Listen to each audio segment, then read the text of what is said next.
Normally, I open up these podcasts with a joke or, some sort of a made up skit in some way. This time, it's going to be more of a solemn opening because it's come to my attention that one of my old buddies and former coworkers slash friend has passed away. Um,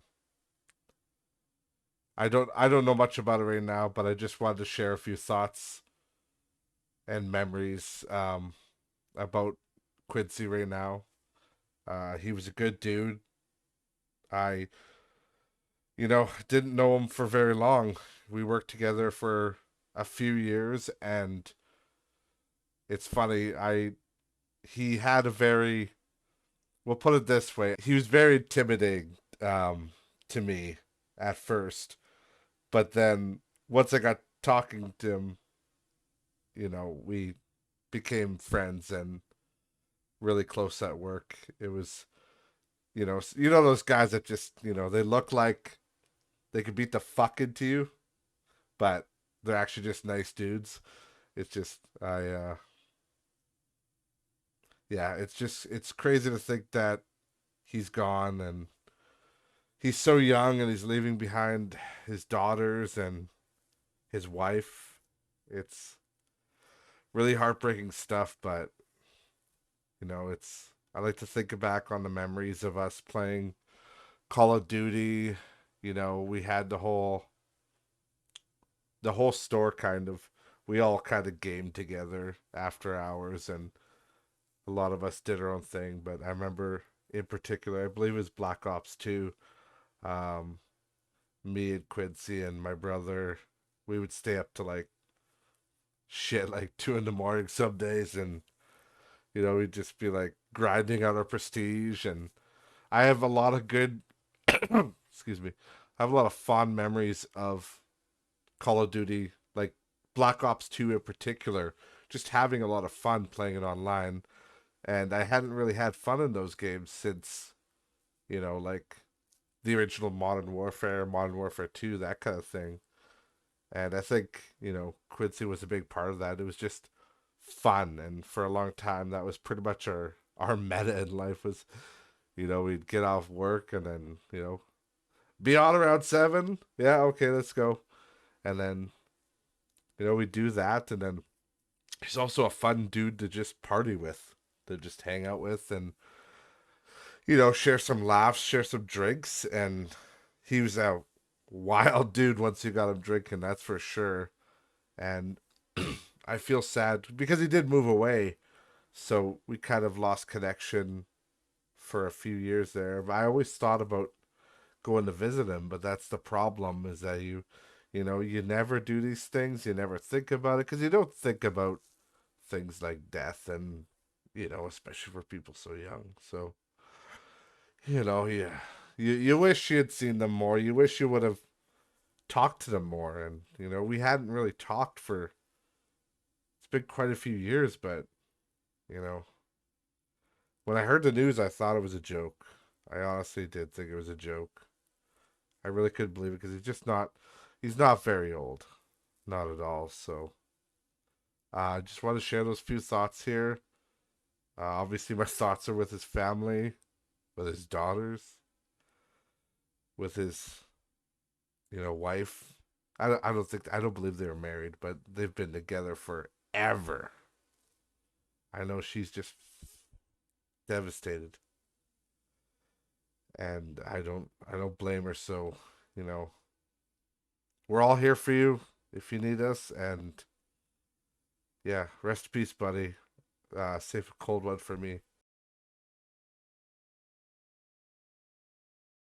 Welcome everybody back to Not Rich Just Bored, episode number 62. Coming right off of the Harry Potter thing. It's gonna be probably a shorter one. I have this dirty sore throat right now. I probably sound like dirty ass cheeks, and I'm gonna be coughing the whole time. I guess I can give my final kind of thoughts.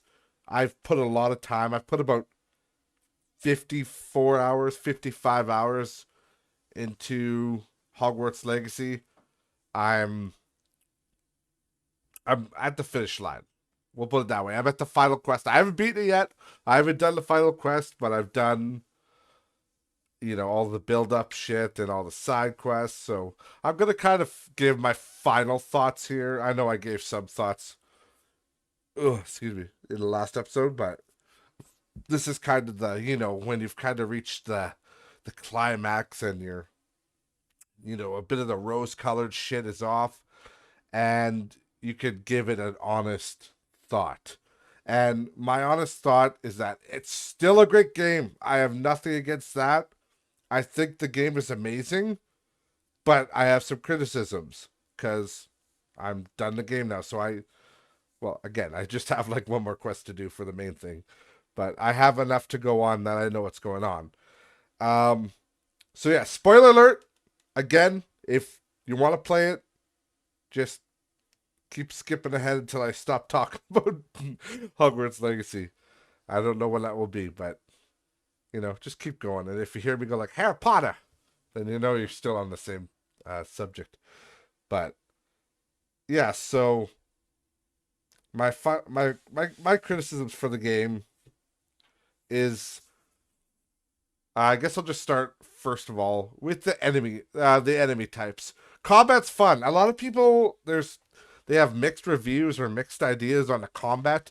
I don't know, they didn't like it or they thought it was repetitive. I didn't really find that. It didn't seem to be any more repetitive than any other fucking, you know, it didn't seem to be any more repetitive than any other game out there. Like, really. Like, there's only so much you could do because you gotta dance that fine line between fun combat and just overly complex bullshit combat. You know? You gotta get that balance of fun like Diablo 2 or overly complex like, what the hell? What was that Diablo 2 clone? I'm gonna have to look it up right now because it's gonna frustrate the shit out of me. We talked about it a few weeks ago. Diablo clone. What clone tracker? What the hell is that?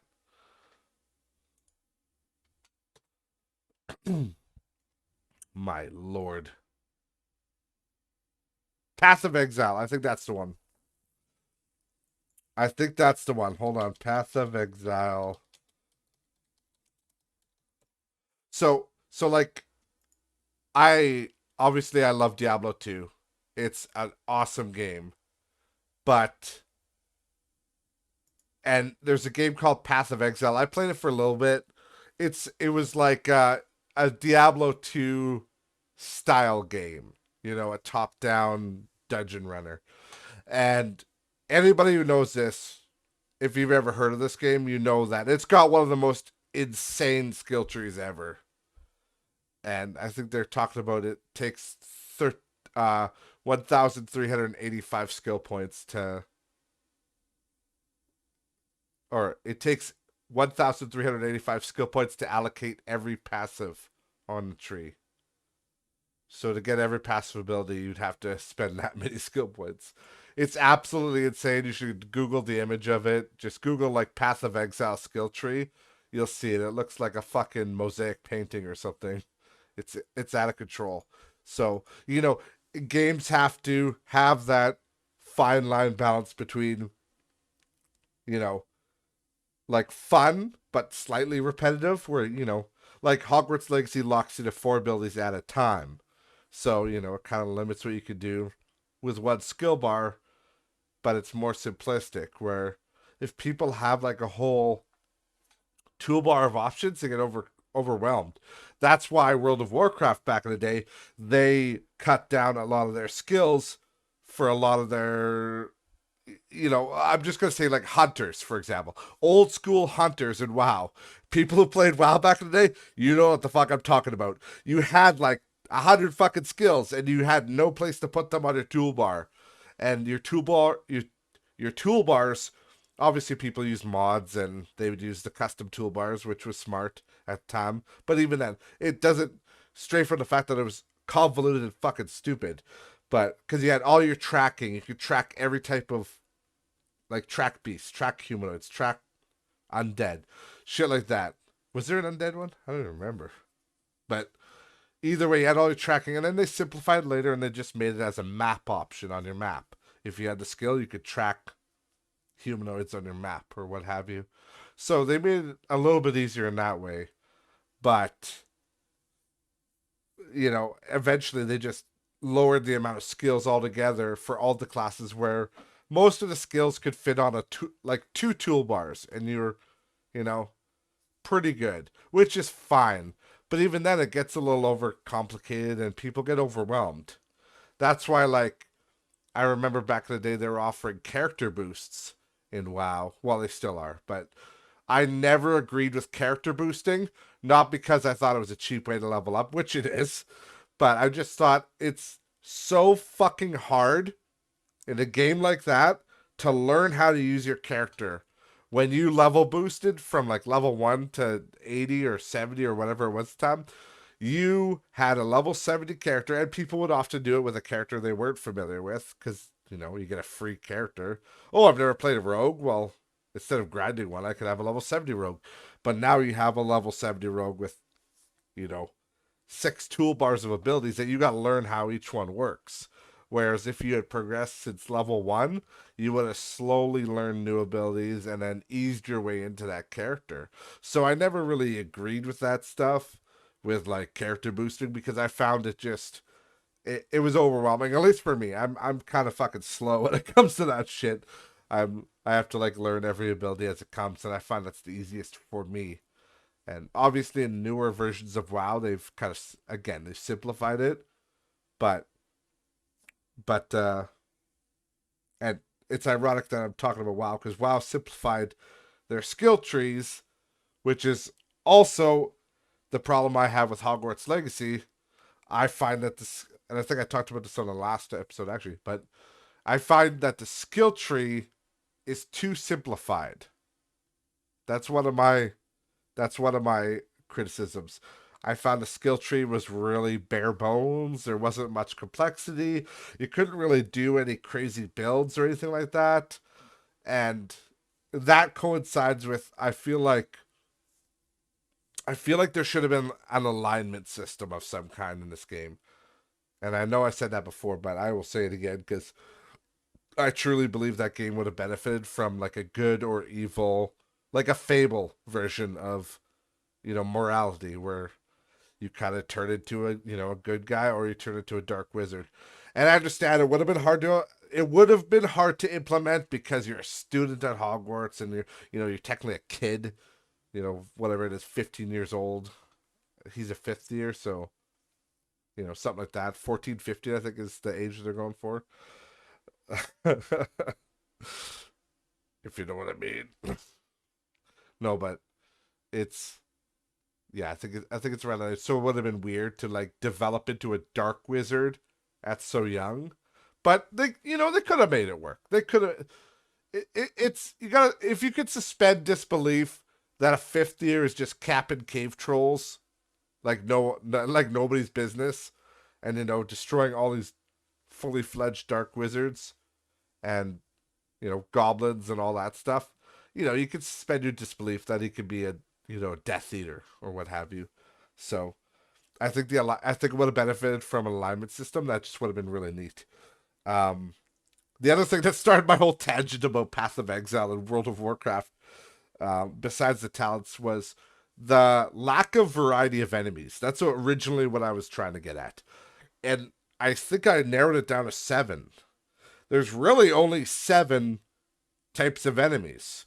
You have your dark wizards, which the poachers are basically dark wizards.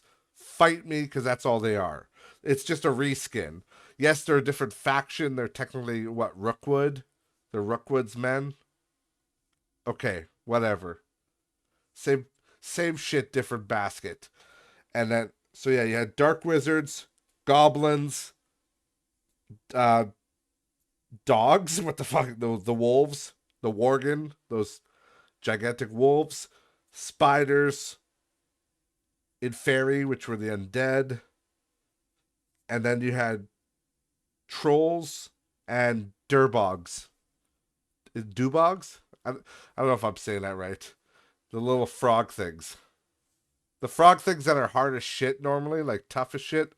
But then once you realize that you could just Leviosa them during their tongue attack and then cut them up, use the Defindo spell to cut off their tongue and it one hits them. Yeah, that's a pro hack tip from Cody. So yeah, like that's it. That's really it. Those are 7 enemies. And I know somebody's screaming from the back going, what about the grap horns? Yeah, okay, fine. Technically, you fight the grap horns, which are one of the fantastic beasts that you tame.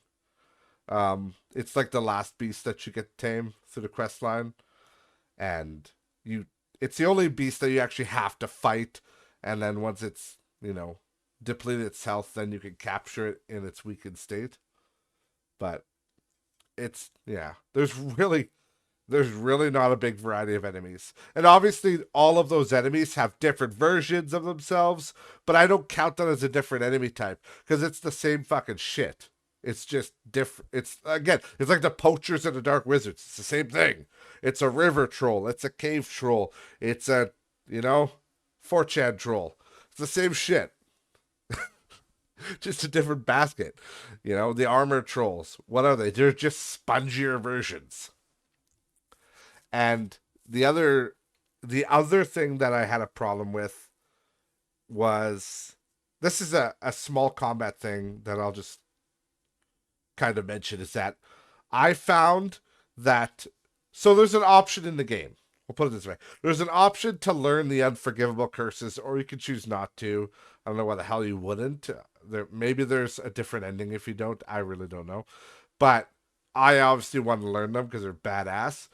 But there's a point in the game where you do learn the kill curse, which is Avada Kedavra.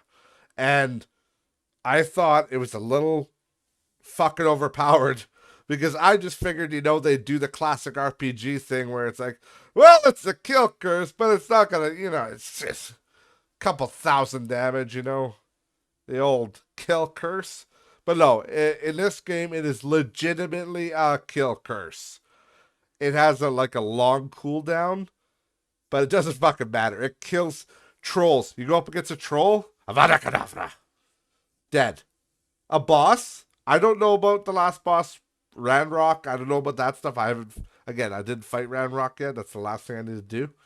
But I fought an infamous foe in the southern areas, and he was I'd say he's definitely one of the stronger enemies in the game, and I literally Avada Kedavra him, like one hit kill. So I get it's realistic to the lore, I suppose, but holy fuck, is it overpowered? Especially if you have the talent that makes it so that all cursed enemies, um, when you Avada Kedavra somebody, it kills all cursed enemies. So what you do is you Crucio one guy, and then you have the Crucio talent that when you attack that person with Crucio, it bounces off of them and curses other targets. So you just curse somebody with Crucio, attack them till everybody else is cursed, then you have Avada Kedavra and everybody dies. Like, those combat trials are so trivial once you have that combo. But again, it does kind of play into the whole dark arts are powerful thing. But that's where I feel like there could have been an alignment thing.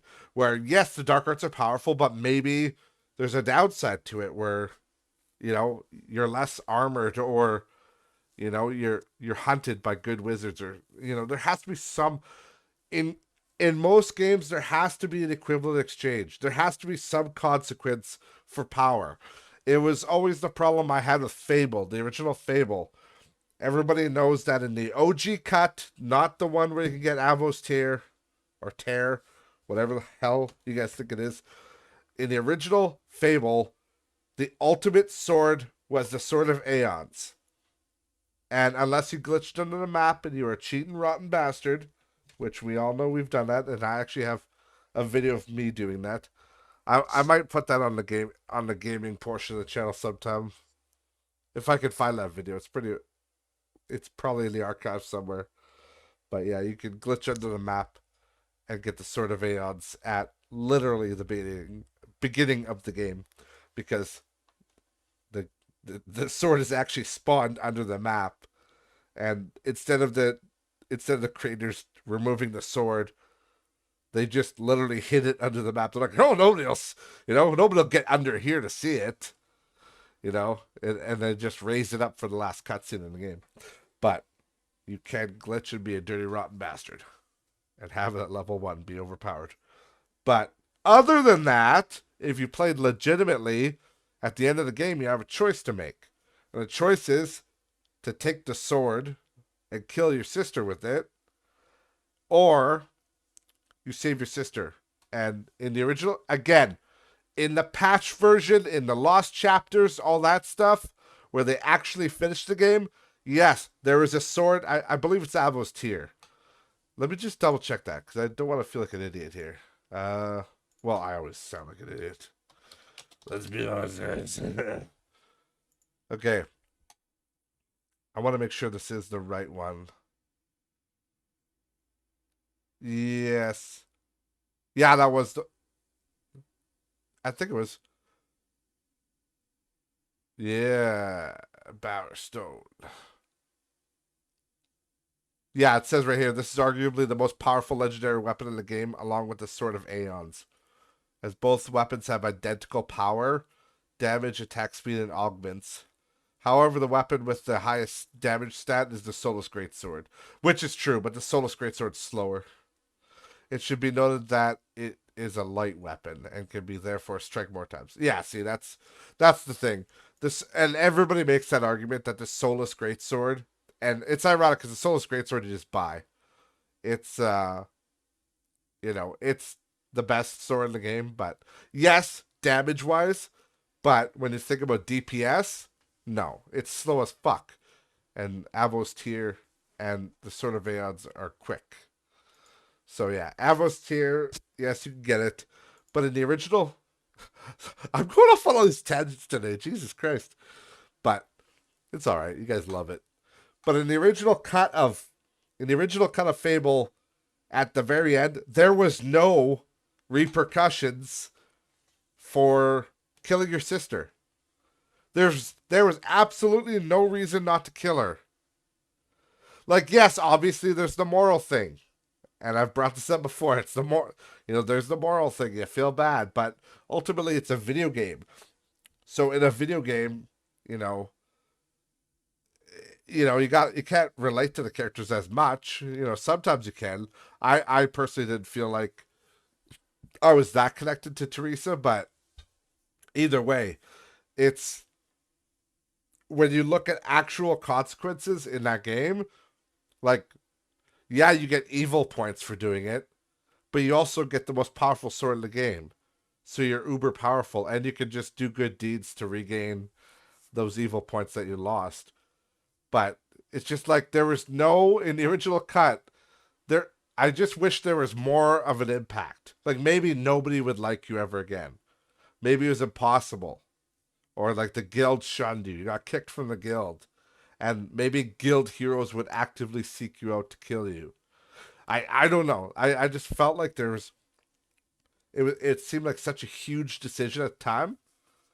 But then if you chose to spare your sister, you spared your sister, that's nice. But there was no... Like, there was no... there was no benefit to sparing her. Again, besides the moral thing.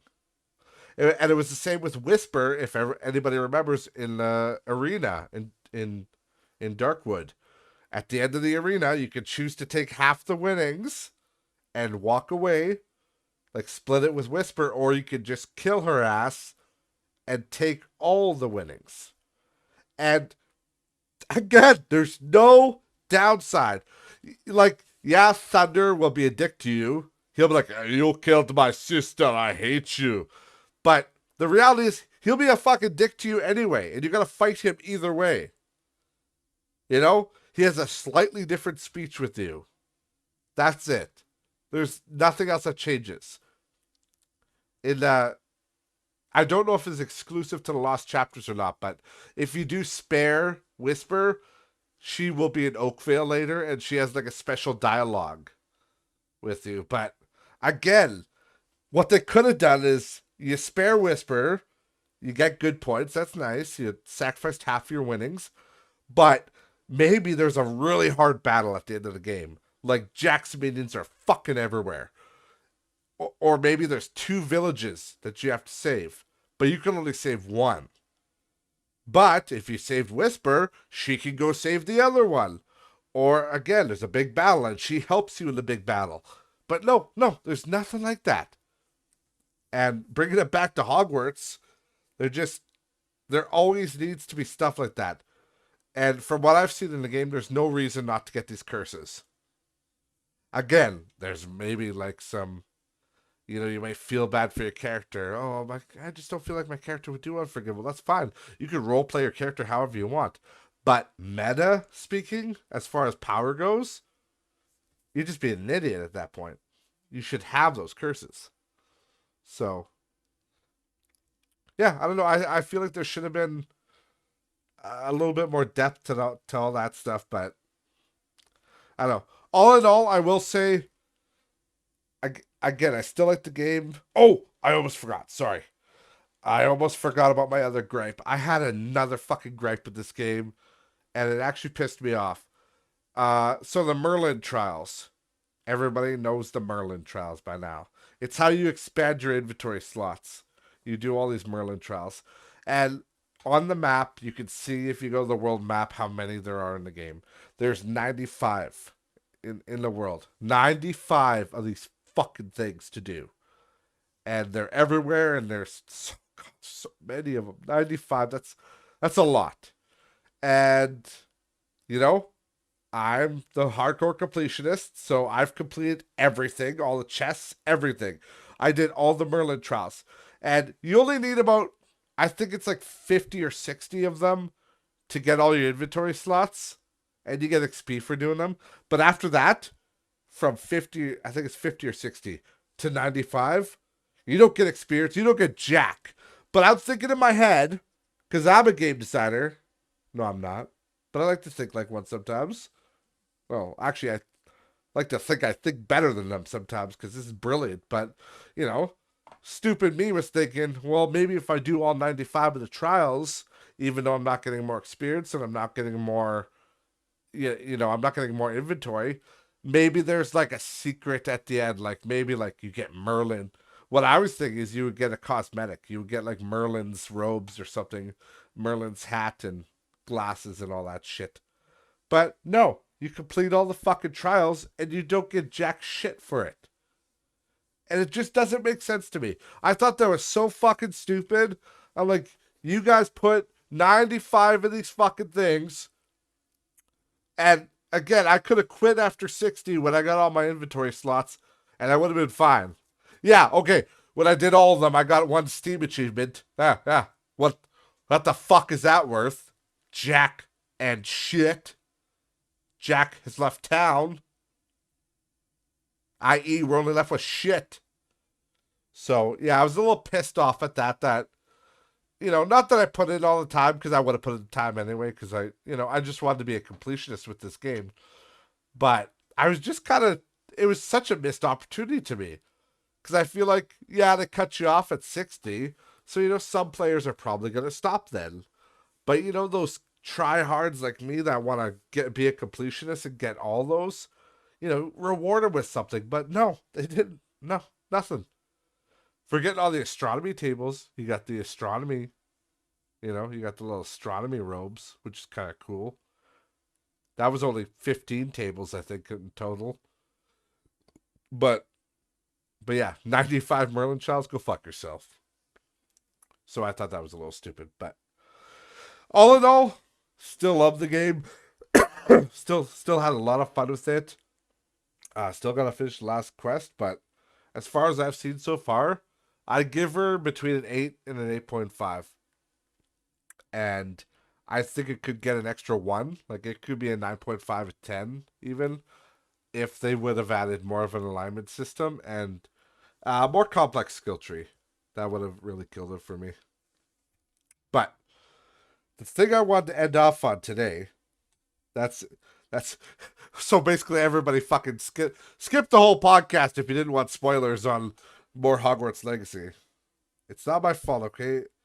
I love that game. I just love talking about it. But let me just bring it up. This is one thing I kind of wanted to bring up. I thought was I thought was strange. There's so most of you probably know about this company. Well, maybe you don't. You've seen their shorts, I'm sure, called DK Oldies, and they're a retro video game reseller. Like they find consoles and games and they resell them, and they've been doing it for I think since like '04 probably. Let me look it up. Actually, I want to be stupid. Uh, when was DK founded? I need a new keyboard. My WASD keys are just fucked. Uh, yeah, DK Oldies. Family run for over 19 years.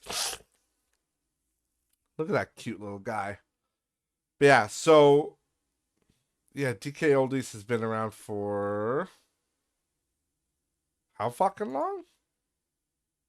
I'm not even saying. Come on, Google. It just says for 18 years. So I guess yeah, that'd be '04 era, '05.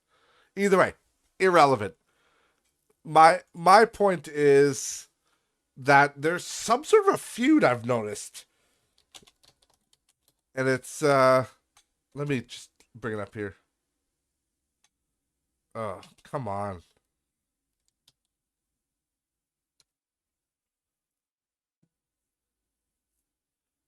This one. That's what. Review Tech USA. So I've been kind of following this drama because I've noticed it been popping up. Now, I'm not like a regular consumer of Review Tech USA, but I am familiar with Rich and I know him and I know he's been involved in a few things in his time and he's you know he was involved with like the television Amico. He had like Tommy Tellerico on his podcast, I believe. And I know that was a fucking huge scam. That whole thing was a scam. It turned out to be. So I was a little I didn't really know if I could trust Rich, but he does. He seems to be pretty honest, and he's not the only one to bring this up that I've seen. There's been a few people that have called out DK Oldies, but basically, well, I guess I should explain what the controversy is. But the whole controversy is that if you look at DK Oldies, they've blown up again. They've been over like almost 20 years. They've been around, but they've been blowing up recently because of TikTok and shit like that. Short form videos because they have that one guy. I can't remember his name, but he's in all the. Is it this? Yeah, I don't know his name. I don't remember. I don't care right now. But you know him. He's the guy with the red hair, and he always wears the DK Oldies shirt. And he always does these cute little videos of him boxing up customer orders, and they're made really well and edited really well, and they're really appealing, and they're it's cool. So they've been blowing up because of that. But the whole the reason Rich from Review Tech USA is going after this guy, going after this company, is because they say in their whole mantra is that they refurbish old consoles and games and anything they sell. They're a little bit more pricey than like your average eBay or whatever. Your average reseller, anything like that, they're a little bit more expensive. They've got deals on here, but for example, there's an original NES 2-player pack, which looks like it's a Nintendo with 2 controllers. Now, this is Canadian, kids, so you'll have to do some metric conversion, whatever the hell you guys do in America. But it's on sale for $195 Canadian right now. But the regular price is almost $300 fucking dollars, $270, which is fucking crazy. If I go on eBay right now, um, if my page loads, because apparently I have an old computer. or the internet sucks shit. Okay, so you look up an NES console on eBay. Look at that right there. Like Nintendo NES system. Uh NES system with 2 controllers, a zapper, and 3 games. All the 3 Mario games. All the cords for $119 Canadian plus shipping. $40 shipping. Jesus Christ, United States. Calm down. You're right there. But even right here, another Nintendo, 1 controller, 3 games. $90 plus $10 shipping. You know, a complete in box Nintendo is about $200 right now. 300 if you're excuse me, Jesus. I'm getting too excited. You know, 300 if it's really good. Let's see what's going on here. Complete box. NES console. Yeah. Right there. Nintendo. Complete box. $210. There's one here. It's the action set. $350. You know, 600. Oh, that's a Super Nintendo. Yeah, the Super Nintendo's worth a little bit more. But still, $600. That's a little bit crazy. But that one looks really good. That one's fucking looks like the Super Nintendo hasn't even been removed. It's still in plastic and shit. And the original rubber bands. Like they literally just opened. Oh, that's the. Oh, sorry, that's the Legend of. That's the one that shipped with Legend of Zelda. I didn't even know it shipped with. Is that Link to the Past? Sorry, you guys are just. This is no longer a podcast. This is just me searching for shit on eBay. Oh. Legend of Zelda: A Link to the Past game inside.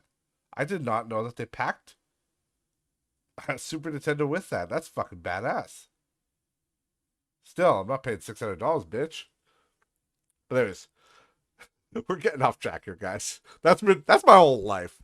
Let's be honest. If you guys have watched any of these episodes, you guys know that I don't. I'm bullshit at this. I just go from topic to topic, don't even think about it. Either way. So, $100, $200 around there. That's with shipping. That's where you can get these consoles. So, DK Oldies is selling them without games, just 2 controllers, for about $300 regularly. $270. With, you know, tax and all that. Shipping, probably $300. Canadian. Again, you Americans and your... I was going to say AMD. That's not the American dollar. It's fucking USD, you fuck. AMD, the GPU guys, and well, CPU. They're just a technology company, all right. I'm getting goofy here. My sore throat's kicking me. I need to drink some water, but we're too far in, boys and girls and non-binary folk. But either way, so the whole point is they're selling them for quite a ways. Usually 100 to 150 above the asking rate. Now, why are they doing this? Well, some would say they're just resellers, but no. The thing with DK Oldies is that they're promising, like I said earlier, they're promising that these are refurbished consoles. They had a Wii video where they showed they were replacing the laser on a Wii. They were showing, you know, replacing the pins on an NES. They're basically showing that when they get a console in, they buy it from somebody dirt cheap, and then they take it to their person in the back, and they basically take it all apart, dust it, clean it, refurb it, you know, change anything it needs. If it needs a new disc reader, if it needs a new laser, if it needs new pins for, you know, the pins are shot on an old NES. I know I've replaced the pins on mine before. It's, you know, that's what they do. They refurb them. So the problem and the drama that's going on that I've just noticed, because it's funny because Review Tech USA, Rich has been calling it, you know, DK Oldies review, because his last like 20 videos have all been about DK Oldies, which is hilarious. But the biggest problem that he has is that they're not refurbing the consoles. And he's gotten a few of these consoles from them and I think he had a Nintendo, like an NES. He had a PlayStation. You guys are probably gonna hear my brother open the door here. He just got home, so don't mind the extra noise. Hopefully he's quiet. He knows it's recording hour, but that's his biggest problem. That's like the whole controversy that's going on is that they're not refurbing the consoles. And he ordered a couple consoles from them, and yeah, they weren't refurbed. They're dusty as hell on the inside. A couple of them didn't work, and he did another one because they thought, maybe they're just clowning on him because they know him or whatever. But he sent one to an undisclosed address that like nobody knew was his address because it wasn't his address. It was a random friend, I'm guessing. And he got that Xbox shipped there, and it was still a piece of shit, and it was, not dusted in. So again, what does this whole controversy come down to? And Rich will say for Review Tech, like if they were just overpricing consoles, he would give a fuck. But the problem is that Review Tech DK Oldies rather is scamming people because they're just preying on people that don't give a fuck. They'll never look inside that system, but they're preying on people saying that don't worry, you're getting the best console ever because it's refurbished, even though it's not refurbished. Essentially all they got it, looked it, maybe they powered it on. Yeah, it reads a disc or reads a cartridge, whatever. Okay, send it out the door. You know, whereas and I tend to agree with them because I guarantee, if these people are, going to a pawn shop or what have you, and they're picking up 20 Nintendos, they're not fucking taking apart 20 Nintendos and, you know, getting them down to the bare bones and checking the boards and the capacitors and, checking to see if it's all there. No, they're just going to power that bitch on, see if it posts, does it work? And then if it works, okay, put it to the resellable pile. And I think that's about as far as they go. So a lot of people are saying that, Rich is making it up, that he's just jealous of their success. And I know DK Oldie says he even said that. Pardon me. DK Oldie has even said that, like, he's just jealous of their success right now. But I tend to not agree with that because my question is, what is he gaining from this? Like, obviously he's getting views on his YouTube channel from the drama, but like originally, what is he getting out of this for the original argument? He does, you know, like if there wasn't really a problem, everybody would be speaking up saying, "Oh, he's just lying," and then everybody would abandon him. So, like, I don't feel like the ends don't justify the means if there wasn't a real issue. And it's not just Rich. There's been a bunch of other YouTubers that have been hopping on this bandwagon of ordering consoles from DK Oldies to check them out. I must say I'm kind of tempted to do it myself, but unfortunately I don't have that much disposable income to waste on a console that probably won't work. And so I don't know. I'm gonna see how this plays out. Um, it's getting more and more heated every day, and there's more and more people speaking out against it. But I will say, just from my perspective, and just what I think and how I know from, you know, being a guy that's been in the technology business, it's you know, it's the same as like anything. People will say we refurbish this, whether it's a photocopier or whether it's a what have you. It could be a game system. It could be anything, any kind of electronic CD player, a car for fuck's sakes. You could say it's refurbished, and that basically means, for the most part, yeah, we went through it. Does it work? Is there any error codes? Fix the error codes. Okay, we're good. But a lot of people are fucking lazy. And what some people think is when they see refurbished, they think, well, they stripped this thing down to bare metal and they, cleaned it up, polished it, and they put it back together and made sure it worked.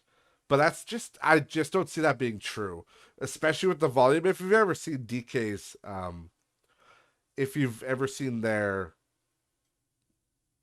if you've ever seen their videos that he does with the shorts, it'll be, let's pick your console.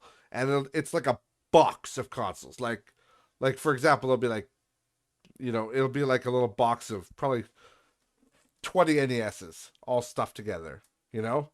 And it's like, did they actually meticulously go through all of those and take them apart one by one? I really highly doubt that. And I'm very, very inclined to not believe that, because that would be an immense amount of work. And yeah, I just don't see it. And again, I've been in tech sectors before where people have quote unquote refurbished things, and a lot of it is just people factory resetting things and making sure they work and they do what they're supposed to. And obviously, if there's an issue with the quality of the product that is required, then they'll address that problem. But when it comes to like game consoles, I'm sure it's as bare bones as does it turn on, does it play games. So yeah, I don't know. Well, again, we'll see how this plays out. If they aren't refurbing all these machines and they're just saying they are, I will say that that is a very scummy thing to do, because it does prey on people, and that is one of the reasons they are overpriced. Is because if you know the gaming market at all, like retro gaming market, you would look at DK Oldies and be like, these fucking prices are out of control. But but again, it is what it is. If they're just selling them because they're being scumbags and inflating the price, that's one thing. But what they're doing again is saying that these are refurbished, you know, clean to the nines. And from what I've watched, probably 7 or 8 different YouTubers review DK Oldies uh, consoles. And again, I can only I can only assume that they're being honest. That it really did come from DK Oldies, and that really is a console that came from them. You know, and a lot of these guys, including Review Tech USA, Rich, they've shown like the shipping label that it came from DK Oldies. But the reality of that is that you could fabricate a shipping label fucking easily. Like literally, I make them at work every day. Like, well, not anymore. I don't really work in that department, but literally, all you do is you print it off on a template. Excuse me. You just print it off on a template. You can put it whatever the fuck you want in there. So if a guy wanted to, would be hard to make a fake shipping label. But again, I don't think people would go through all this effort just to sync a video game reseller, just for no reason. Because again, from the skin deep, when you look at these guys, and I've seen their stuff for the last couple of years pop up on, Instagram Shorts and all that, and Facebook Shorts, and yeah, it's charming little guy packing up orders for people. It's kind of cute. So it's just I don't see why people would want to sink that ship unless there was really a problem. You know, it's not like they were being aggressive or saying they're better than anybody else. They weren't inviting people to clown on them. So I don't know.